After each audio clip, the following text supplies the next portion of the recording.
That's a very important subject. As you say, it's true that at the very beginning I was more interested in the construction of gender in architecture.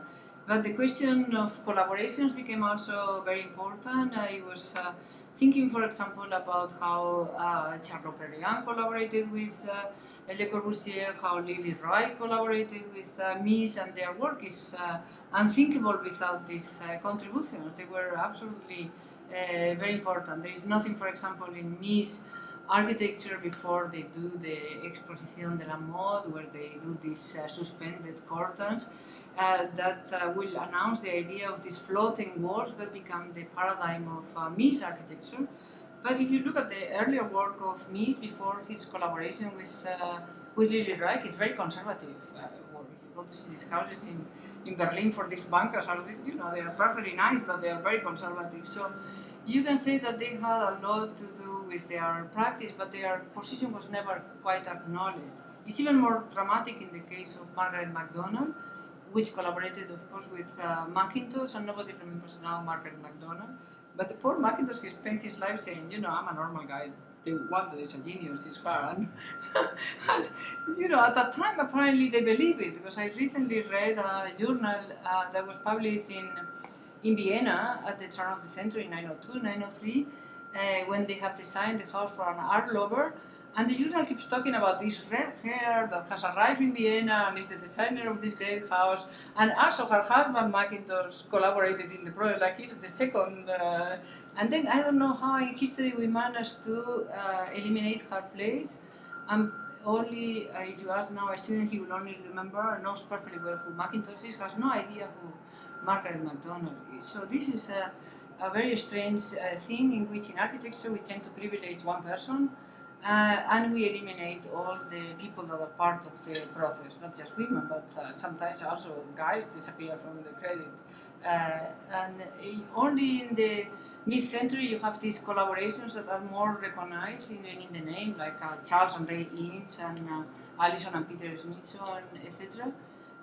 But even in that moment, still they become in a secondary. So my position is, we have to understand, more than adding women to the history of architecture, we have to start understanding architecture as a collaborative practice, which it is, in which many people are involved, even construction workers, even all these different. So it's closer in many ways to film production than to visual arts, and this privileging of the single figure is not really a good idea for anybody in architecture right now. For this book that I just finished, the X-ray architecture, which is very much about the impact of tuberculosis on modern architecture and the X-ray as a technology of viewing, but actually goes to the present too, with the CAT scan and the MRI and the impact that they have on the so-called digital generation of the 90s. But I went back historically, and this is the interesting thing. From the very beginning of architectural theory, Vitruvius says that every architect should also study medicine. Yeah, as if we didn't have enough studying architecture, now we have to study medicine too, because healthfulness is our main object, right? And it's very interesting, as Renaissance schools of design were for the first time established in Florence in the 1500s. They placed themselves next to the medical schools, and actually attending dissection was a requirement of all design students that were going to the local hospital near the Accademia del Disegno, Santa Maria Nuova or something in Florence, where they were supposed to draw the body as it decomposed, even for days on end. Of course, there was no refrigeration, and there were reports of students vomiting and getting sick, and professors getting sick, and everybody's getting sick, but nevertheless they were supposed to be there drawing these dissected, decomposing bodies. So this relationship between architecture and medicine has been there from the very beginning, and you can say that today contemporary ideas of design are also very much impacted by ideas of health in our time. Mm-hmm. So if you go to the modern, of course, tuberculosis was the main obsession of that period, and it has an enormous impact on architecture. So it's not that modern architects design sanatoriums; it's that sanatoriums were already modern And this prescription for a healthy body that came from collaborations, actually very close collaborations between architects and doctors at the turn of the century. That is open windows, wide walls, ventilation, air, sun, terraces, etc. became, of course, the recipe for modern architecture. So many architects did their first modern building a sanatorium. And I talked yesterday in the talk about Aalto. Aalto was a perfectly neoclassic architect until he entered a competition for a sanatorium, and all of a sudden his first modern project emerged, and the next project realized, which is Paimio, which is of course totally modern. So he became modern because of tuberculosis, because of the sanatorium, and he himself had been very sick at the time of the commission. So this idea that the body of the architect also has a part, I think, is also very, very fascinating.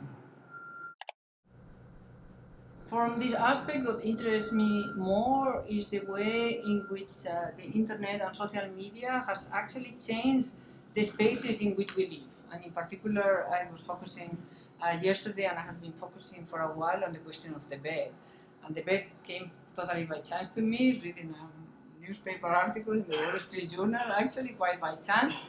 An article that said that in the business section that 85% of young professionals in New York were working in bed. Working in bed, 85% is not a lot. And at the same time, there are articles that have been reporting about how all these office buildings in Manhattan were kind of half empty in the middle of the recession. So I thought to myself, so we are living in outdated cities, right? We still think about the city of a city of living, and here is the offices or the factories or the places of work. But in fact, less and less people are having now a 9-to-5 job. Less and less people are using a traditional office. There is the proliferation of these new kind of working spaces, like WeWork or you name it, in which there is a completely different relationship between the space of work and the space of living. And also very significant is the question of the bed for me, because everybody in the end has a bed, so it's definitely a total dia, which is the theme of this Biennale, the everyday question. And this bed is now a more public space than it ever was, because even when you think you are not working, of course many people work in bed. They Skype in China, with China in the middle of the night, or with Europe or wherever, because of the different times differences, and because also they are not just working in the same city where you are living, but you can be working all over the world and with the technology. But also when you think you're not working, you're lying in bed there, relaxing and making a trip to I don't know where, to Jamaica for your holidays, you're working because you're producing data. So this is a new, which is monetized, etc., etc. So it's a different kind of work. So what is the nature of work in our time? What is the nature of private space? What is public and what is private is once again changed in the same way that it changed at the beginning of the century with the arrival of photography and film and the illustrated architectural magazine, etc. So what I had studied earlier on in my career, privacy and publicity in modern architecture, now it becomes the question of privacy and publicity in the age of social media, because the same questions of what is private and what is public continue to interest me. The prediction could be quite dystopic, and I agree with you. It's a very, very tough situation for many people. And from there, a lot of other kind of disorders like burnout syndrome and so many others. We now work continuously. I feel myself like I work much harder than 20 years ago. I'm constantly working. Wherever it is, I don't care anymore whether it's a weekend or a summer or a vacation or I don't know what. It's continuously working. So we all become like these machines. And of course, with industrialization, of course, eventually through pushback and protest, there were regulations, the 8-hour workday, the vacation, the rights for the workers, the unions, etc. We still are in the very beginning of this new economy, and nothing is in place yet. And I'm sure something else will have to happen. Right? There are also, as I mentioned yesterday in the lecture, many predictions about the end of human labor as we know it. Of course, several things will continue to exist, like education, but many people are going to be replaced by machines, by robots, etc.